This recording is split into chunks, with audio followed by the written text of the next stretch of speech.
Right phone எடுத்து போலாம். மேல போறோம். தெரியுதா?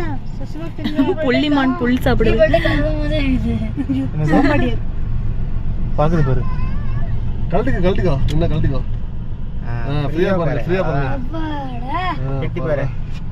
டியர் பார்த்தாச்சு சஸ்வன். மானா. அப்படியே என்ன காரணம் இந்த வீடியோல நானும் நீங்க மான் கேட்டகரியா? ஆமா. என்னது மானு? வாடா ஹெவி வரஸ்பா. அப்படி. ஆஹா. இதுவும் உங்க கேட்டகரி தானா? ஆமா கண்டிப்பா. ஒரே ஒரு யானை மட்டும் செயின் போட்டு கட்டி வச்சிருக்காங்கடா. மூத்துல இருக்கு போல. மத்த யானை எல்லாம் ஃப்ரீயா விட்டாங்க. ஒரே ஒரு யானை மட்டும் செயின் போட்டு கட்டி வச்சிருக்காங்க. பாரு நல்லா பவுடர் போட்டுட்டு இருக்கோனே. எங்க அது மண்ணு பூசி இருக்கு. அதான்